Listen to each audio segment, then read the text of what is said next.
So my name is KevinBeane, and I already did introductions, so you know a little bit about me, but I found out when I told Beav I was coming to Gallup that I was going to be part of this lecture series and discussion about solar energy. So tonight, hope I have the right topic. I'm doing solar cells and solar panels. And I'm not an electrical engineer, so I'm not going to get very deeply into it, but I'm going to talk a little bit about solar theory in terms of how we convert sunlight into electricity. And the major job, I think, is done by the sun. Creates the energy, and what we've had to do is figure out how to actually convert the sunlight directly into electricity. And I'm going to pass around, and as I'm talking, I'm going to pass around these solar cells, because these are the basic component of a solar electric panel. You see that these aren't the exact cells, but very similar right here. There are 36 of these cells in a panel, in this particular panel. So I'll pass them around. They're very fragile. This one I've already broken. Don't worry about it, because we're not going to use these for anything else. But that way you can get a kind of look at what I'm talking about as I'm talking about it. So I'm going to give one or two this way. Looks like most of them are cracked here. And I'm going to keep one for myself as a demonstration. So basically, I kind of, when I first discovered this, I thought it was magic. But somebody discovered in the 1800s, and around the mid-1800s, which is hard to believe it was that long ago, the photovoltaic process, and actually figured out how to make sunlight from electricity. But there was not a commercially available solar panel until about the 1950s, when one was set up in Georgia on a railroad crossing for signals. But the basic component of a solar electric system, PV stands for photovoltaic, which is basically solar electricity. It's these cells that I'm passing around. And most of them, there are other materials, but almost every one that you see is going to be, the primary material is silicon. And silicon is simply one of the most abundant elements on Earth. In its purest form for making this, it often comes from sand. I believe quartz is silicon. Anybody want to back me up on that? Yes, thank you. And I'm going to shoot from the hip here, because when I studied in a hands-on course, a textbook that came with it was talking basically about silicon as a raw material in this, and that 1 ton of sand, the raw material to make these photovoltaic cells, there are other things in it, but the primary component is the silicon. 1 ton of that material would make enough solar cells that over their lifetime would produce the equivalent amount of electricity as burning 500,000 tons of coal. Now think about that. Because when you make these into solar cells and a well-made panel, these panels will last, they're guaranteed to produce within a certain power output for 25 years, most of the ones that you buy. When I was here, we went way out near I can't remember the name of the community where Luis Benally lives. Does anybody know that? Black Mesa? Pena? It's pretty far. It's out near, just north of the Hopi Reservation. Mesa? Black Mesa? Black Mesa. Yeah, okay. And we took some panels off her roof that had been damaged, but they were still functioning, and we did some repair. And they were 40 years old. They were surplus, Army surplus from the 1970s, I think. So these things are pretty long lasting. We convert a ton of sand into solar cells, and they're going to last for decades if they're made well. So I just want to talk a little bit about how they're made, and I'm not an expert on the process, but basically the silicon, which is the basic material of this, is a semiconductor, which means it doesn't really conduct electricity really well. It's somewhere in between an insulator and a conductor. But what people discovered is that if you chemically change it a little bit, it's called doping. If on one layer of the silicon, on one side, you put, what I'm showing you right here is sort of a cross-section of looking at the cell this way. But if you put phosphorus and infuse it in the top through a chemical process, and then you use boron and infuse it into the bottom, you get a negatively charged and a positively charged layer on the cell. And what happens is when the energy of sunlight hits that, it moves electrons across that layer. And all we do simply is put these wires, which are conductors on it, and you have wires on the front or the top and wires on the back on the bottom, and you connect the top wire of one cell to the bottom of another. You have a positive to a negative, and you've got the electron flowing, and that's basically electricity. There's no moving parts. It's just the sunlight hitting a cell like this creates electricity. And then what do we do with it? Okay. In the case of talk a little bit about the cells. Doesn't matter, whatever, a cell like this, a cell half this size, a cell twice this size, because of the electrical properties, each cell produces a half of a volt of electricity. So in this particular panel here, there's 36 cells, which is, it's approximately half a volt, is 17.4 volts, okay? So there's 17 volts of electricity at full power in full sun with this. And depending on the intensity of the sunlight, and you've already gone over a little bit in this lecture series about volts and amps and all that stuff. Volts times amps equals watts. So 36 of these cells is 17.4 volts in this panel. At full sun, at these size cells, it's 5.75 amps. So this is a 100-watt panel. So when you see a panel and says, oh, this is a 100-watt panel, this is a 200-watt panel, it has to do with the size of the panel and the number of cells in it. So most people, if you're off the grid, meaning you're not plugged into the electrical grid and you want to produce your own electricity and store it in batteries, you're going to have 12-volt panels, which are going to have probably 36 cells in them. Out back here, if you've ever taken a look, we have 6 panels, I think. It's a 1 kilowatt system. 6 panels that are tied into the electrical grid. So the electricity they produce either powers these lights or feeds the extra power back into the electrical grid. Those are not 12-volt panels, or they're not the 17-volt. Those actually have twice as many cells in them, and they're a higher voltage. And that's just got to do with how you tie it into the electrical grid and in the power that you need. So basically, sunlight hits cell, wires on top connected to wires on the bottom, and you add up all the electricity coming through here, and then you run, let me show you something here. These cells that are all wired together, so here's one cell, another cell, another cell, another cell. You see these wires on the front. The wires on the front of this one go to the back of the wires on this one, go to the front of the wires on this one, and they just go through a whole line. And you add up all of these cells, that's where you come up with the 7, that's what you come up with. Can you maybe stand up on the little Okay, end table? for the camera, for everybody. Okay. So when they make these panels, you have the cells that are made, the wires that are embedded in it, and then this whole thing is laid into a type of a plastic. Okay, it's actually similar to what plastic shower curtains are made of. It's embedded in that, framed in aluminum, and then has glass on the front.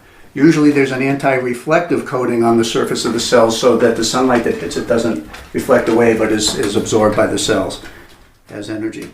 So this is basically what you have as a solar panel. As the sunlight hits this, there's no moving parts other than the electrons that you can't see.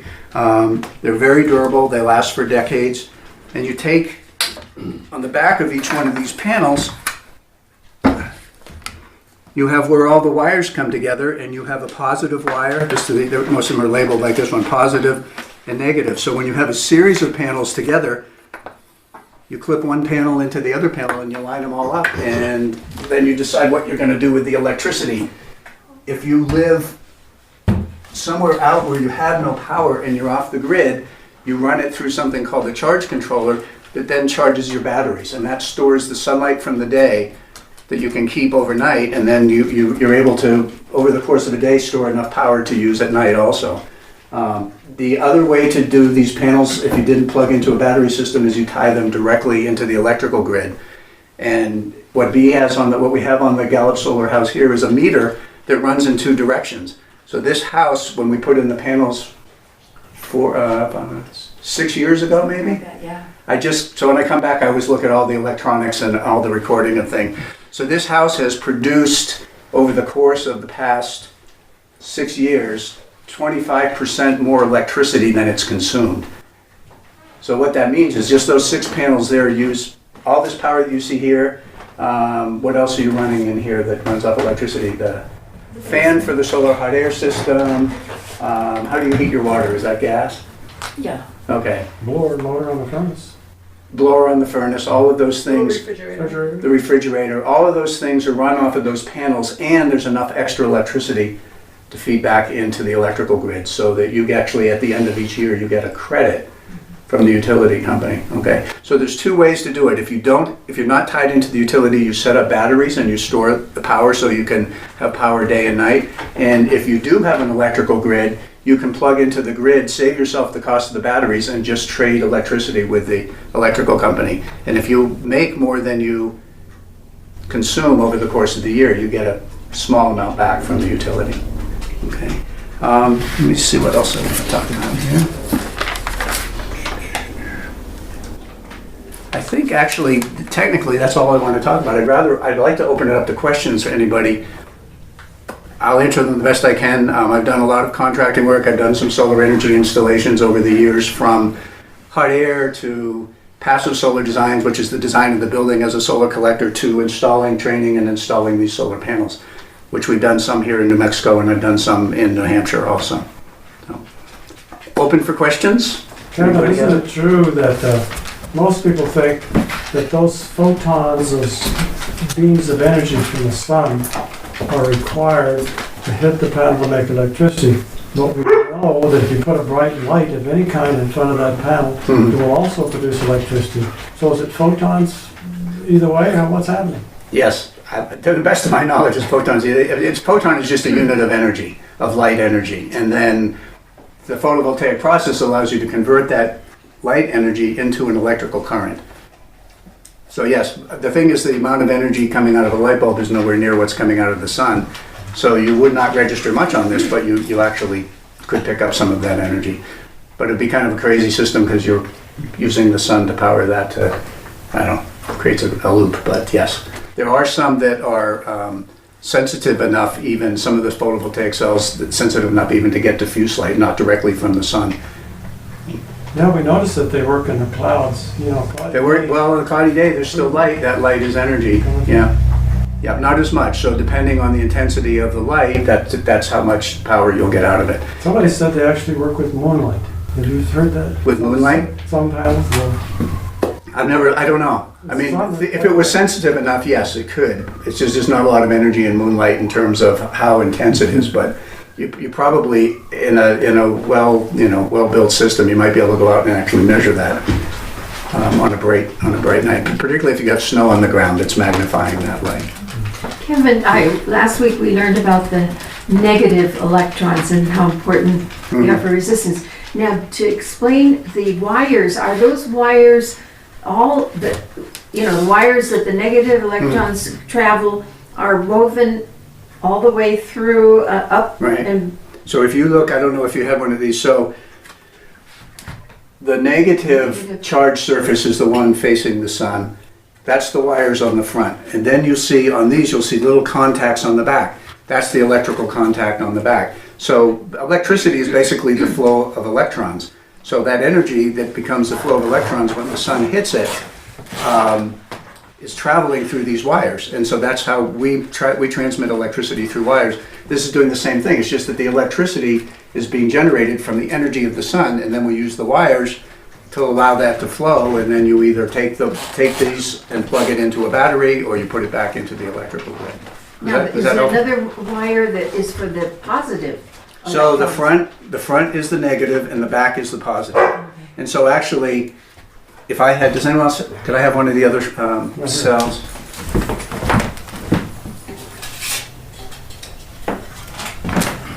So in order to, without getting into too much detail, if each one of these is a half of a volt and you want to add it up to a bunch of volts, then you go from the front of this panel, from the front of this, the wires would connect to the back side of this cell. And then the wires from the front of this cell would connect to the wires on the back of the cell below it. And so you're going from negative to positive to negative to positive. And that's called, in electricity, it's called wiring it in series. And when you do that, the voltage actually adds up. So each one of these is a half of a volt. You put two together that way, and you have 1 volt. You put 4 together, and you've got 2 volts. And so that's, without getting too much into repeating all the volts and the amps, that's the way these cells are wired together. And so that's the way you can tell the relative voltage of a panel is you can pretty much count the cells in it and divide it in half, and that's about the number of volts that it will produce in the sun. Does that answer your question? Yeah, I see how the So it's just from wires positive to negative to positive to negative, and that's the way the solar cells are wired together. And that's just adding up the amount of voltage, and you could theoretically produce a whole lot of voltage in the system. And when you tie it into the electrical grid, you take your panel, which might be, most of those would be rated at 24 volts, and you wire them positive to negative, and the volts add up. So that when you do a string of panels, you might have 600 volts. Where now in some of the commercial ones, there are 1,000 volts going through, which you don't want to touch. You think, oh, sunlight shining on this, not a big deal, right? You add it all up, you touch the wrong wire in one of those, and you will kill yourself instantly. So it's a lot of power. It's a lot of power. Other questions, anybody? The average cost of a panel like that one? So the average cost of the panel, that's a good question. It has come down dramatically and continues to come down with mass production. I was just telling someone on our house, on Melinda's and my house in New Hampshire, which we had recently sold, but on that house we had a system, the cost was about $3.50 per watt on the panel. So each panel, $350? Yeah. It was several $100s for a 200 watt panel. Mm-hmm. The latest information I've gotten online, I could buy 10 panels, like a pallet of panels, 31 cents a watt. So the cost of them has come down dramatically, which just means the system I put in years ago would cost a fraction of the system that you would buy now. That's one of the benefits of it becoming implemented and mass produced, is that there's economies of scale in the production. So this panel right now, which is I think rated at 100 watts, it is rated, I already put that down there. It's 17 volts at 5.5 3/4 amps, it's 100 watts. The bigger panels are a little bit less per watt, but all things being equal, this would be less than $100 for this. And on the bigger panels that are 30 cents a watt, it would be 30 something dollars. But you would probably pay just under $100 for this panel. Several years ago, you would have paid A lot more. hundreds of dollars per panel. Yeah. What's odd is the small panels, like you see in the catalogs, Yeah. are much more expensive per Yeah. watt than the large ones being put on the house because of mass production. Yeah, supply and demand, it's like if you go to the appliance store and you buy the refrigerator that that they sell the most of, it's the least amount for it, and you buy something that's a little bit more unusual. So it's the same thing. The main market for the panels are bigger panels now that are tied into the grid, so they're less per watt. Those panels are less expensive. You would almost pay the same price for a panel twice this capacity, because that's mostly what's being installed. So the manufacturers make more of them, and the distributors and the installers buy more of them, and that just keeps the That cost. brings a good point for one of Gallup Solar's targets is the reservation and the low-income families in our area. And so we designed a system that uses the large panels because, basically they're Right. cheaper. And we just designed the batteries around that. Yeah, Because the smaller 100 watts that people usually get, they order in the catalog, they'll Yeah. get a whole bunch of those, but it's much more expensive than Yeah. to get the large. so you use the bigger panels, but then your electronics have to be, like you said, you design the system and the electronics to accommodate a 24 volt system versus the 12 volt system, which would be these smaller panels. So, yeah. Kevin, in your experience, how often do you encounter damage from storms and weather affecting panels? The glass on this is almost indestructible. I've never, actually one of them out on the reservation that we found was damaged, but that was more because of the way it was mounted, and it got torqued and that clacked. But this is, you get the same, you get hail and things like that here where I'm from in the Northeast, all kinds of, up to hurricane force winds and hail and sleet and snow and all of that, and you're not going to crack the glass on that. So And do you seal the connectors in between the panels to keep them from the connectors, if you look on these, they're mostly now, in the olden days people were just wiring things together. These are a type of connector that they snap together, and it's like a weatherproof connector. So they're pretty much, once you put them up, the panels themselves and most of the electronics are pretty much maintenance free. If you're off the grid, say you're somewhere on the res and you've got the battery storage, batteries require maintenance, and so that's one of the things. If you're going to have your own system supplying for your house and you've got your own battery system, you want to become educated and educate yourself as to how to maintain the batteries. But the battery type, most of the batteries that would be used would be a lead acid battery, similar to what you would have, say, to start your car. Only they're built a little differently on the inside because they're not made as starter batteries, they're made as deep cycle batteries, which would be more like you would put in an electric forklift or something like that. They have a thicker plate on the inside, which means you can discharge them and charge them more times. They last longer. But now, what people have in their computers and all of that, they have the lithium-ion batteries, and now there are manufacturers putting out lithium-ion batteries. And at first they're a little more expensive, but I think in the future that's what people will be having off-grid because they don't require any maintenance. So the systems are going to be becoming more and more durable and less maintenance involved in them. Have you ever heard of lithium polymer batteries being used? I haven't, They're but similar, I think. have you? You can tell us.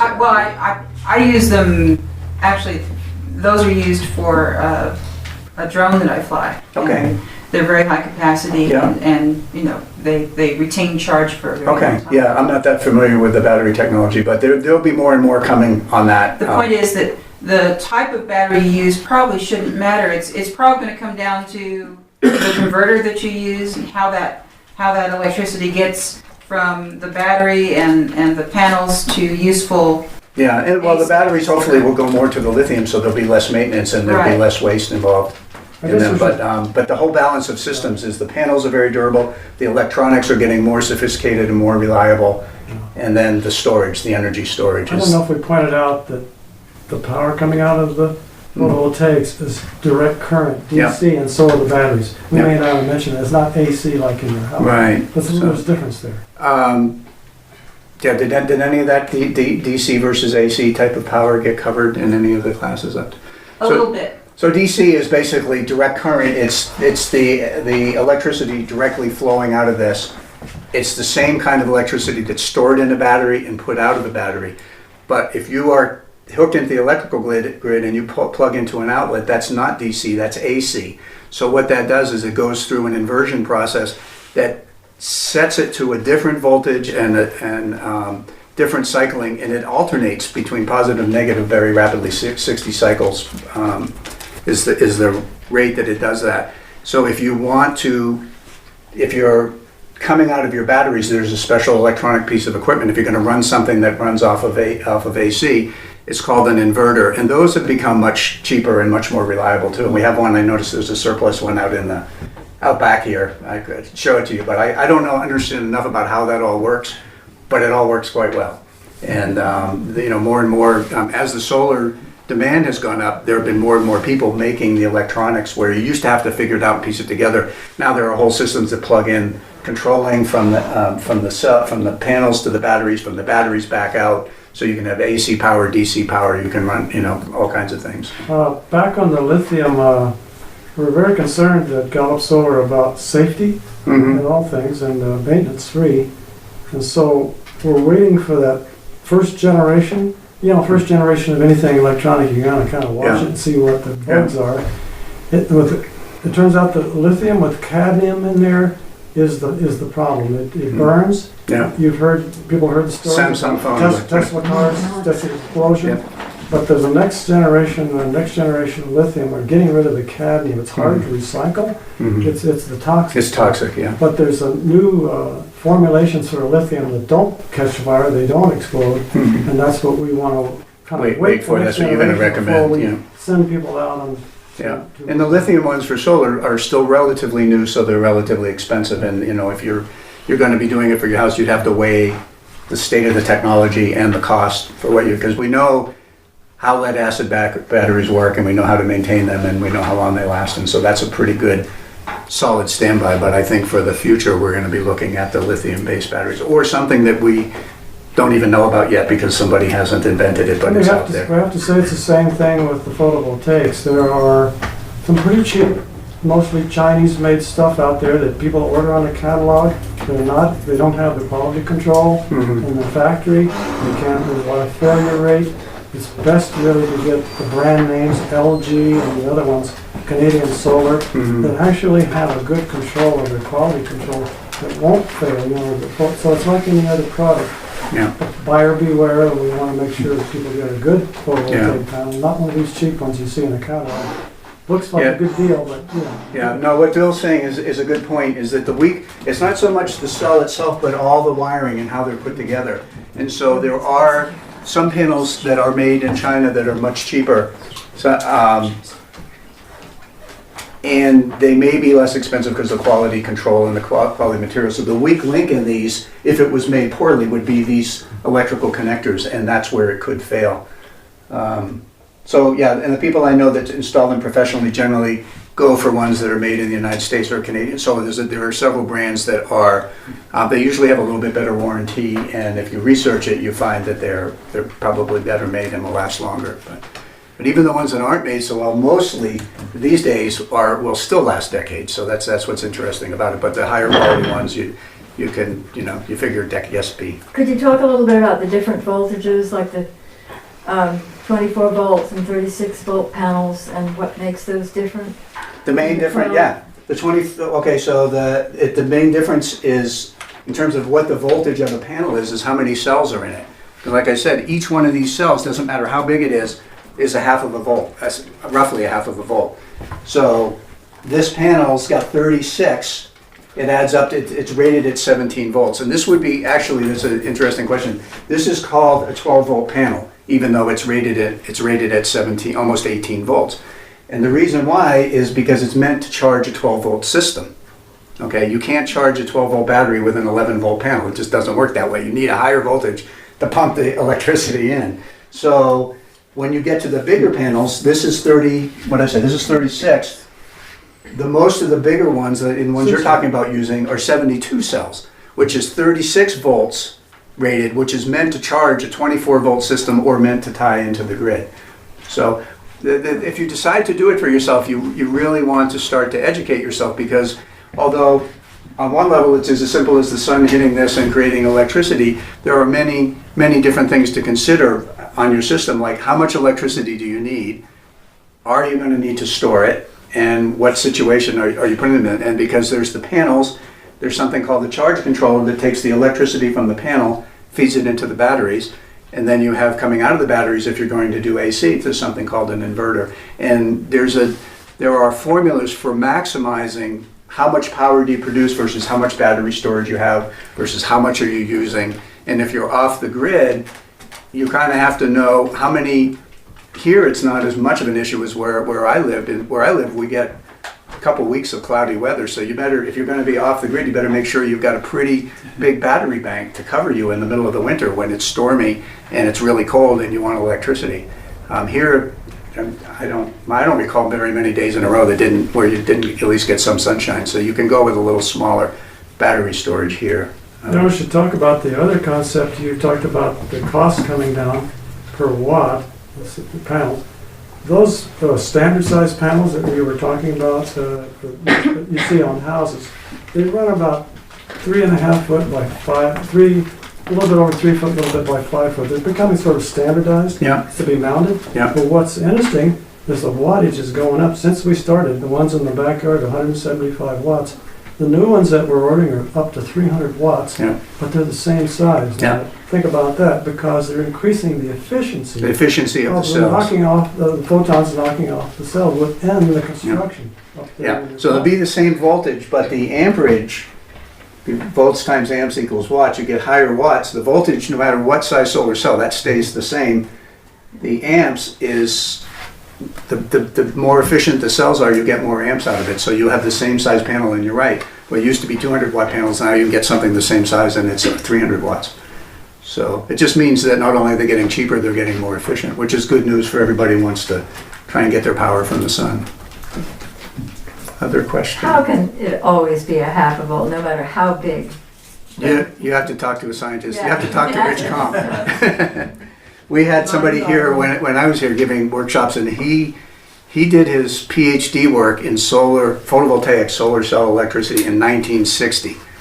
So he's a pioneer. He's in his late 70s now. He still travels all over the world and does workshops, particularly in places where there is no electricity. He travels to Africa and Asia and places where they have no electricity, and he gets surplus solar cells and actually teaches people to solder them together and make cell phone chargers. And a few years ago we did those workshops. But you need somebody with a PhD in electrical engineering or physics to actually explain to you how all that works, because to me, besides what I've said, it's magic.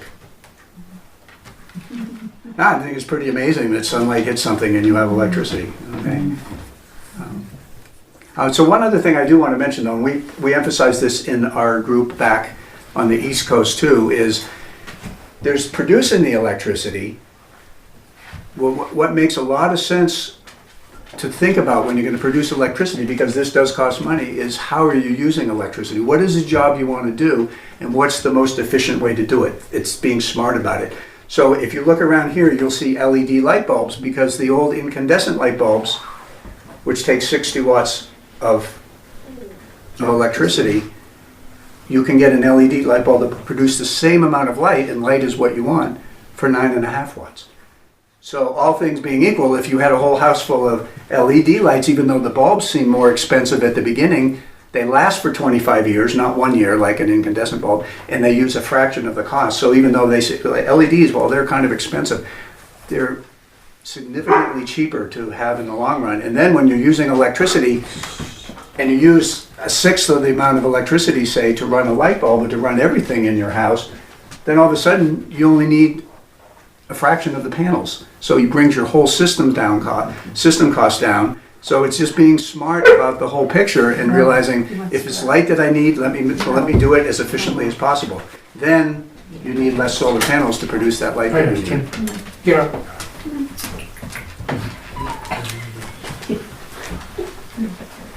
All right, and so I have a friend in Maine, friend of Melinda's of mine, and she just got her first house, and there are all these recessed lights in her kitchen, and they're all incandescent bulbs, and I can't walk into a place and not notice, and I was cringing, and it was her first house, and she didn't have any money left over for anything, and I'm going, you really got to replace these light bulbs. So I finally twisted her arm, she went out to get light bulbs, and they were a little bit expensive, and I said, but you can get them on sale through catalog.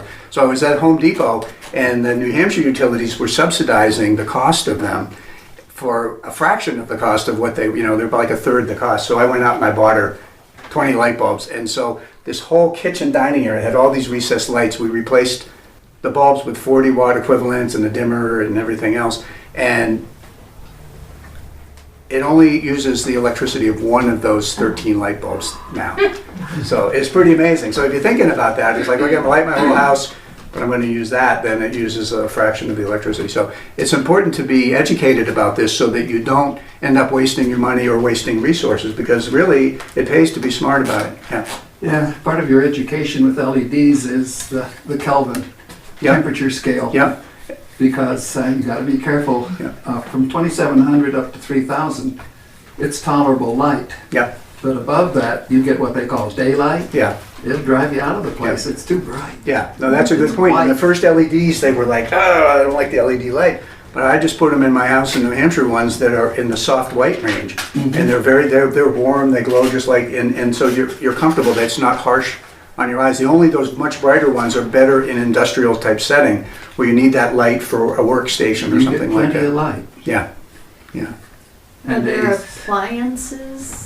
I'm remodeling a house. Yes, other appliances. So the good news is that through government regulation, which a lot of people don't like, but the Energy Star program has kind of forced appliance manufacturers to be more efficient. But then within that, you research it, and there is a range.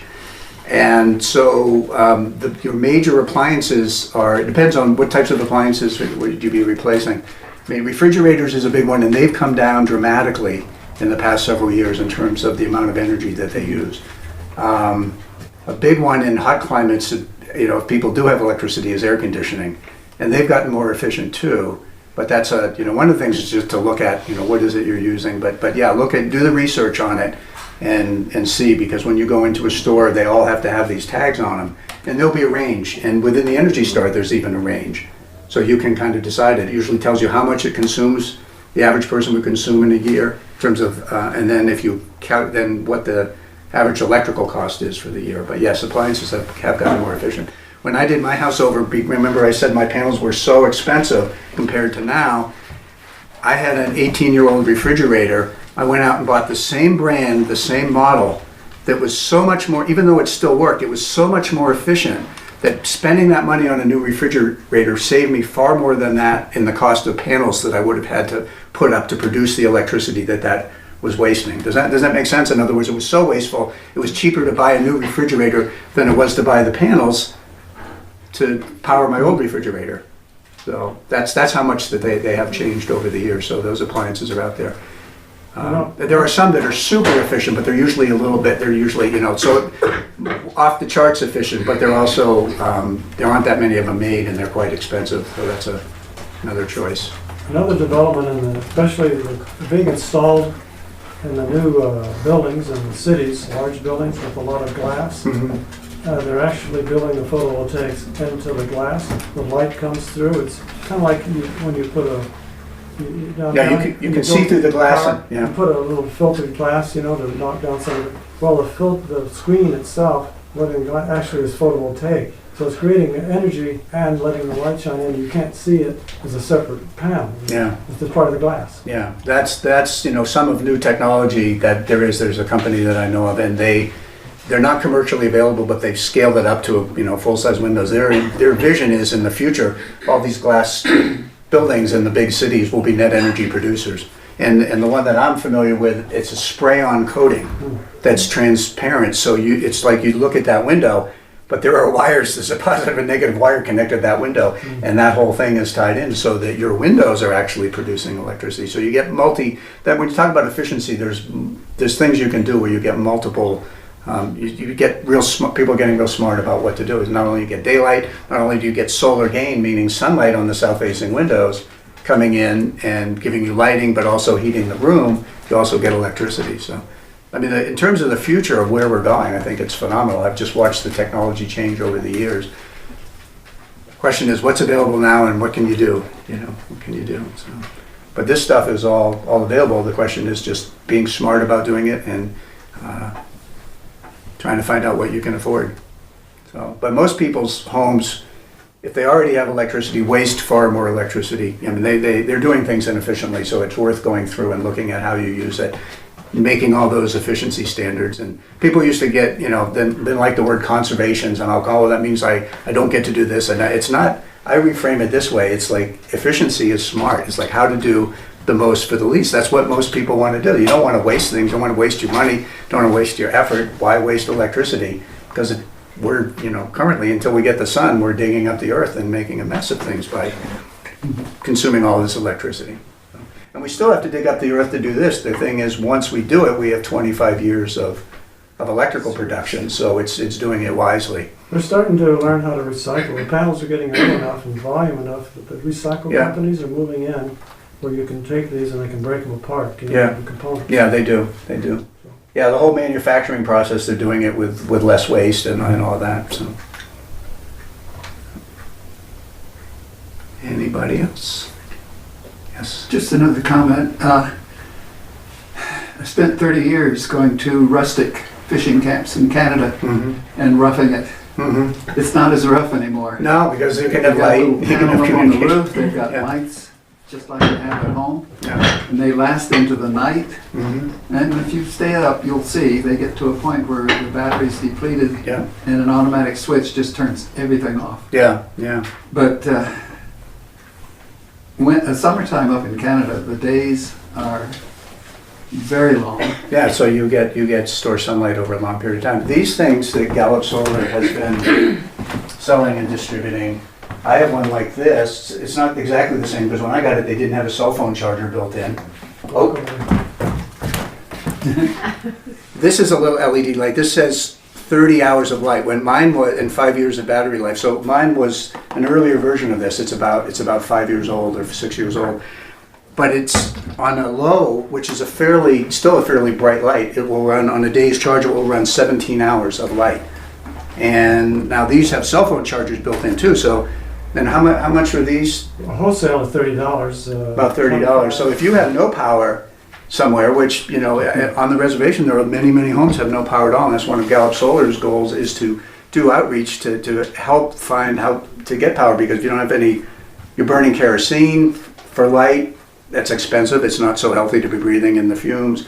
If you need communications, charge a cell phone, do any of that. It's got a little solar panel in here. It sits out in the sun all day long. At night, you've got a light, and these lights will run right through the night. Or, in this case, if it's 30 hours on low, you got 2 days, basically 2 nights, 3 nights of light out of that. So for this area, we're promoting those desk light type of things to replace the kerosene lamps that so many people are forced to use Mhm. out on the reservation that create fumes and so on, and asthma and the kids and so on. So it's a health issue also. It's a health issue, and it's health and economic. I mean, I don't know what the cost of kerosene is now, but it's fairly expensive to be doing your lighting and to go in. Even, I mean, you go into town anyway to get things, but you go into town and you're stocking up on kerosene and then you're breathing the fumes versus you have this and you don't go anywhere. Your energy's coming to you every day. We have That's people part of here it. going out and starting their cars and running for quite a while to charge their cell phone. Let's talk about Oh, yeah. efficiency. In Yeah. gasoline, where with these you can do that, start your cell phone without Yeah, going out and running the car. yeah. It's a very, in my mind, this is just an incredibly intelligent use of technology, and Well, I don't know what else let's to say. thank Kevin then for the Yes, presentation. thank you, Kevin. Thank you. Thank you all for coming. Was it all expenses paid trip out here for this? Yeah, it was a fun visit back to our friends in New Mexico. Write it off your taxes. Yeah. Yeah, it's good, that's good. Yeah, no, You know, I'm all glad- things considered about that thing, I have one of the Sun Kings, this one, Yeah, and to charge a cell phone, it takes almost all of it. Does it? It takes It's not a that very much. long yeah. time to charge the cell phone, like it doesn't charge over. It's one of those things too, that when they first came out, they weren't having a big enough battery to do that. Mhm. And they figured it out, and so the newer models Are more have efficient, more yeah. energy, Yeah. and charge a little bit better than some of these other ones. The first one's way too good. Yeah, and it depends on the size of the panel, because that's the amount of available energy you're getting, so that tells you how, it can all be calculated out once you understand electronics If you and how can big charge the your panel. cell phone during the daylight with this thing, Yeah. it's much better. Yeah. It works much better. Yeah. Yeah. Okay, good. Thank you all for coming. Thank you. Well, we had some people who came in that didn't get a chance to introduce themselves and say why they're here, so. Well, not me and Rosemary. So, I was gonna suggest it sometime for people who haven't seen the system here, even though it doesn't have the battery storage, it's tied into the grid, Yes. just to see what it is, because Gallup Solar has a solar hot air panel, that hot air duct right there blows 140-degree air all day long off of a little fan that's, this is not putting sunlight into electricity, but directly into heat. If you ever touch the top of a piece of black metal or dark metal in the sunlight, you know how hot it gets. Very, very simple and efficient way to start to utilize solar energy is to use it for heating. And then out back, there's some solar panels on a golf cart that the city donated to us. It was quite beat up, but we refurbished it. I think it needs some battery work on it now, but we've been running that off of the sun. And the panels out on the greenhouse are the ones that are powering this house. And like I said, those 6 panels there have produced more power over the last 6 years than this house is, 25% more power than this house has consumed over the past 6 years. So if you're smart about your usage, that tells me we could have gotten away with 4 panels, right? But we weren't sure because things are getting more and more efficient, getting the LED lights and all of that.